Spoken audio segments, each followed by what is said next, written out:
Bismillahirrahmanirrahim. Assalamu alaikum. Today our lecture is of biology 9th class, chapter number 1, introduction to biology.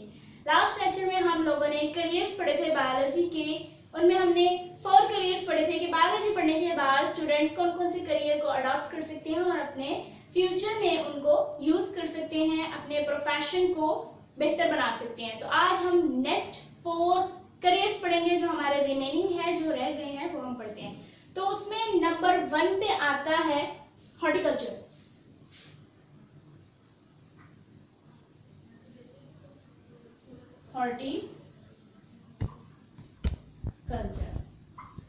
अब हमने देखना है horticulture क्या होता है।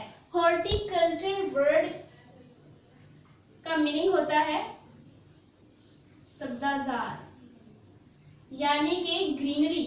इसमें हम लोग प्लांट्स की स्टडी करते हैं, प्लांट्स की डेकोरेशन की बात करते हैं, डेकोरेशन ऑफ प्लांट्स। हम प्लांट्स के ऑर्नामेंट्स की बात कर सकते हैं।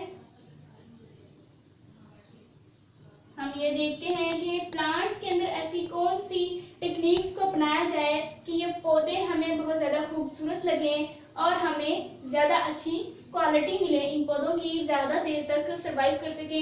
मिसाल के तौर पे हमारा एक प्लांट है जो कि कोल्ड में सरवाइव करता है, यानी सर्दियों में। वो प्लांट सिर्फ सर्दियों में लगता है। अगर हम इस प्लांट में ऐसी वैक्सीन, ऐसी मेडिसिन या फिर कोई ऐसे ड्रग्स इंजेक्ट कर दें जिसकी वजह से वो हीट में भी, यानी कि गर्मी में भी सरवाइव कर जाए, सर्दी और गर्मी दोनों सीजन में हमें वो अपना प्लांट में हमें फ्रूट दे और अपने प्लांट्स दे, सीड्स दे, ताकि हम उसकी नेक्स्ट पैदावार करवा सकें। तो ये जो तरीकाकार होते हैं ये हम हॉर्टिकल्चर में करते हैं।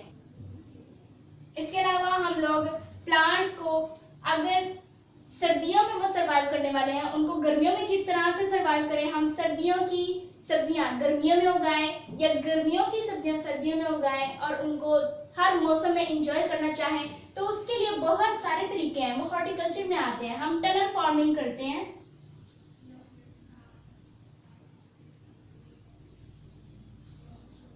टनल फार्मिंग के थ्रू भी हो सकता है। उसमें हम लोग ग्रीन फैब्रिक के क्लॉथ्स लगाते हैं, उनके प्लांट्स के ऊपर लगाते हैं ताकि उसके बीच में अगर कोल्ड रहना चाहे तो वो कोल्ड रह सकती है, या हीट रहना चाहे तो हीट रह सकती है, और वो प्लांट्स अपने आप को ग्रो करते हैं अकॉर्डिंग टू द एनवायरनमेंट। हम प्लांट्स को ऐसा एनवायरनमेंट दें और अपनी ख्वाहिश के मुताबिक उसमें से अपनी जितनी भी चाहते हैं कि हमें ये क्वालिटी मिले, तो वो हम हॉर्टिकल्चर में डिस्कस करते हैं। हम लोग अगर नॉर्मल एग्जांपल लें तो इधर लाहौर में रेस कोर्स के नेम से एक एरिया है, एक पार्क है, जहाँ पे हर साल पौधों की, प्लांट्स की नुमाइश होती है और उसमें हमें रंग बिरंगे पौधे देखने को मिलते हैं। हम ऐसे ऐसे पौधों की टाइप्स देखते हैं, ऐसे प्लांट्स देखते हैं, ऐसे प्लांट्स देखते हैं जिसका हम लोग यकीन भी नहीं कर सकते, ऐसा हम इमेजिन भी नहीं कर सकते जिस तरह की हमें ये क्वालिटी नजर आती है। तो ये सारी स्टडी हम लोग हॉर्टिकल्चर में करते हैं। हॉर्टिकल्चर को स्टडी करने के लिए, इसमें अपना करियर बनाने के लिए हम लोगों को बीएस बॉटनी करनी चाहिए, या इसके अलावा हम बीएस हॉर्टिकल्चर भी कर सकते हैं। आफ्टर हायर सेकेंडरी एजुकेशन के बाद हम लोग हॉर्टिकल्चर के स्कोप को आजमा सकते हैं, इसके स्कोप को हम लोग पढ़ सकते हैं और इसमें अपना फ्यूचर डेवलप कर सकते हैं। नेक्स्ट करियर है फार्मिंग। फार्मिंग में हम देख लेते हैं क्या होता है। फार्मिंग में बेसिकली हम लोग प्लांट्स और एनिमल्स दोनों की स्टडी करते हैं और इसमें ज्यादा सारी क्वांटिटी में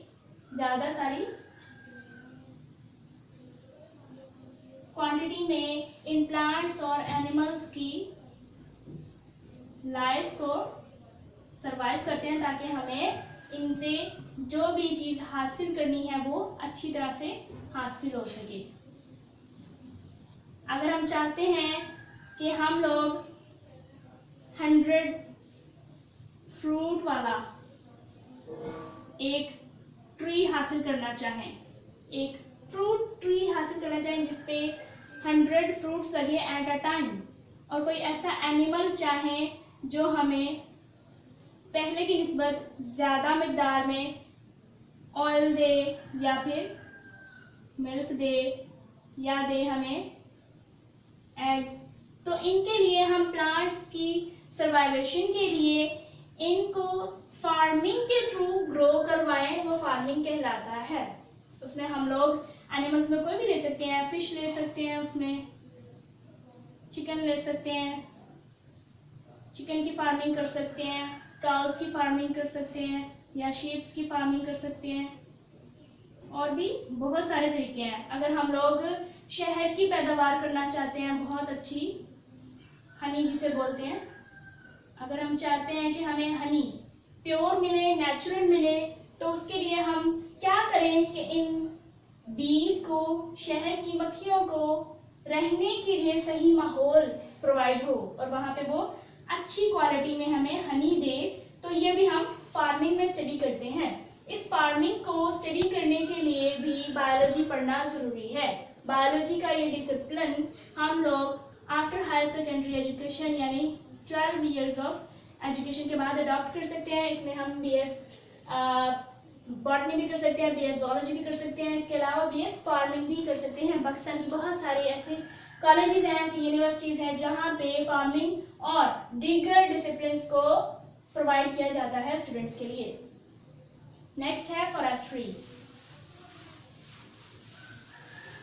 अब हम देखते हैं फॉरेस्ट्री क्या है और इसका स्कोप क्या है।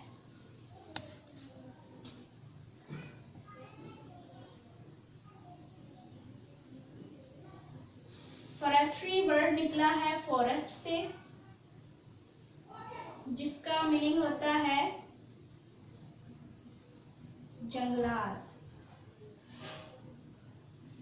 जंगलात वो इलाके होते हैं, वो एरियाज होते हैं जहाँ पे ज्यादा से ज्यादा क्वांटिटी होती है दरख्तों की, ट्रीज की, प्लांट्स की, और अलग अलग स्पीशीज होती हैं प्लांट्स की, दरख्तों की। इसके अलावा जंगलात में वाइल्ड लाइफ भी होती है, जंगली जानवर भी रहते हैं। मिसाल के तौर पे हम लाइन देखते हैं, हमने लाइन की स्टडी करनी है कि उसको एक स्पेसिफिक एरिया में रहने के लिए क्या खाना पड़ता है, क्या पीना पड़ता है और किस तरह से सर्वाइव करना पड़ता है। क्या एक अकेला लाइन जी सकता है या फिर वो फोक में रहना पसंद करता है, झुंड में रहना पसंद करता है, ये हम फॉरेस्ट्री में स्टडी करते हैं।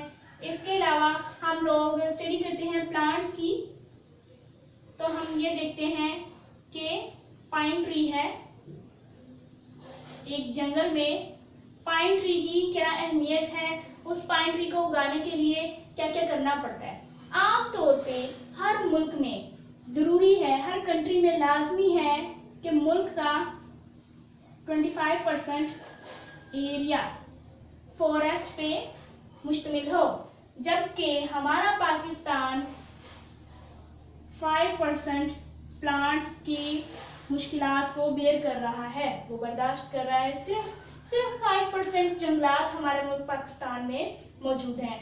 20% का गैप आता है, जिसके लिए हमें ज़रूरी है कि ज़्यादा से ज़्यादा प्लांटेशन करें, ज़्यादा से ज़्यादा पौधे उगाएं, ताकि हमारे मुल्क में ऑक्सीजन की कमी ना हो, ऑक्सीजन की बेहतर फरावानी हमें मिल सके और जितनी भी पोल्यूशन है उसको खत्म करें, क्योंकि जंगलात सोर्स होते हैं पोल्यूशन फ्री के, पोल्यूशन से छुटकारा दिलाते हैं, निजात दिलाते हैं।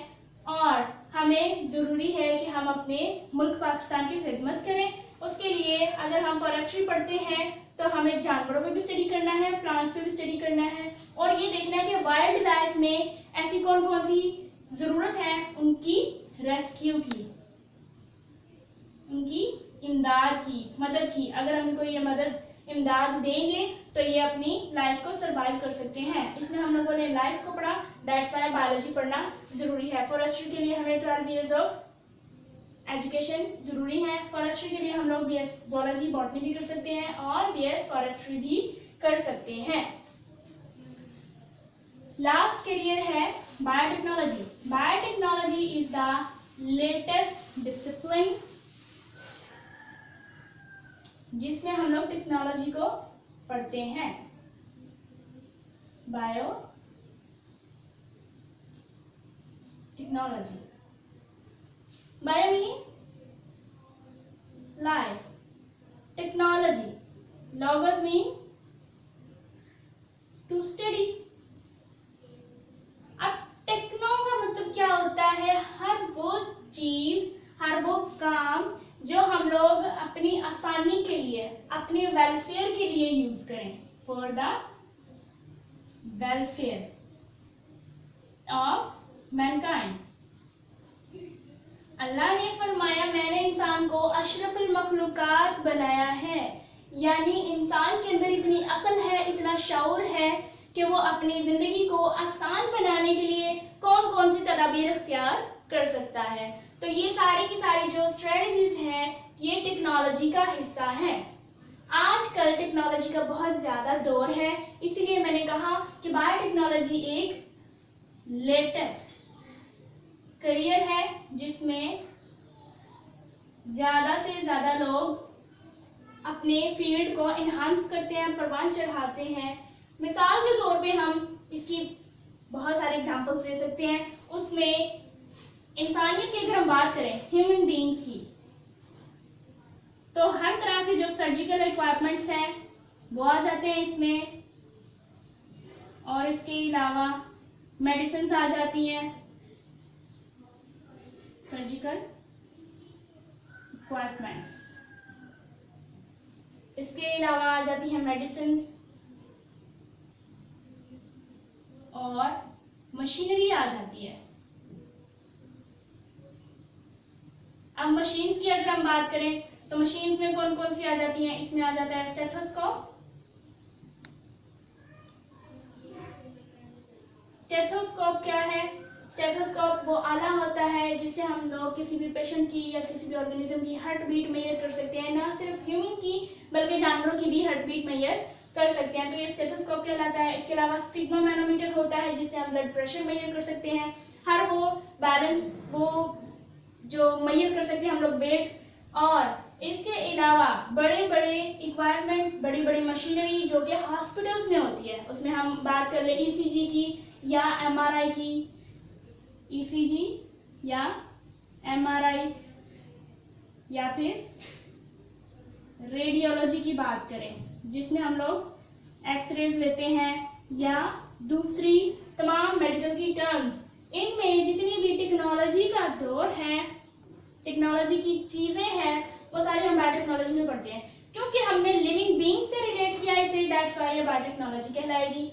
अब अगर हम लोग प्लांट्स की बात करें, या हमने ह्यूमन की बात कर ली, प्लांट्स की बात करें तो प्लांट्स में भी बहुत ही डिटेल में टेक्नोलॉजी का स्कोप है। प्लांट्स की वेलफेयर के लिए, उनको अच्छे तरीके से उगाने के लिए हम देखते हैं टिश्यू कल्चरिंग टेक्निक है, वो टेक्नोलॉजी है। और हम लोग अगर ब्रीडिंग का सिस्टम देखें तो वो टेक्नोलॉजी के थ्रू होता है। अगर हम लोग एग्स को हैच करना चाहते हैं विदाउट हेंस, तो उसके लिए भी हम लोग क्या करते हैं, आर्टिफिशियल मीडियम प्रोवाइड करते हैं, और वो भी बायोटेक्नोलॉजी का हिस्सा है। उसमें हम इंक्यूबेटर, आर्टिफिशियल इंक्यूबेटर्स बनाते हैं जिसकी वजह से हम लोगों को ज्यादा से ज्यादा क्वांटिटी मिलती है चिकन्स की, चिक्स की, या वो एग्स जिन्हें हम लोग हैच करना चाहते हैं। और इसके अलावा अगर हम लोग प्लांट्स की एग्जांपल लें तो उसमें बड़ी बड़ी मशीनरी आ जाती है, ट्रैक्टर्स आ जाते हैं, टनल फार्मिंग आ जाती है, और भी बहुत सारे फार्मिंग के तरीके आ जाते हैं, नई नई इजादात और नई नई टेक्निक्स, ये सब बायोटेक्नोलॉजी में पढ़ा जाता है। बायोटेक्नोलॉजी को स्टडी करने के लिए जरूरी है हमारी सेकेंड ईयर यानी 12 years of education, higher education जरूरी है, सेकेंडरी हायर एजुकेशन। और उसके बाद हम लोग बायोटेक्नोलॉजी के लिए बीएस करते हैं, यानी बैचलर इन साइंस करते हैं, बीएस इन बायोटेक्नोलॉजी। तो आज हम लोगों ने करियर्स पढ़े बायोलॉजी के, और ये जाना कि इन करियर्स को अडॉप्ट करने के लिए बायोलॉजी पढ़ना जरूरी है। और बायोलॉजी पढ़ के हम सिर्फ एक महज डॉक्टर ही नहीं बनते, बल्कि और भी बहुत सारे स्कोप ऐसे हैं जिनको अडॉप्ट करने के बाद आप अपना फ्यूचर डेवलप कर सकते हैं, फ्यूचर ब्राइट कर सकते हैं और अपने वालिदैन का, अपने मुल्क कौम का नाम रोशन कर सकते हैं। तो आज के लिए इतना ही। देखो, सोचो, पूछो, सीखो। The more you know, the more you grow. Allah Hafiz.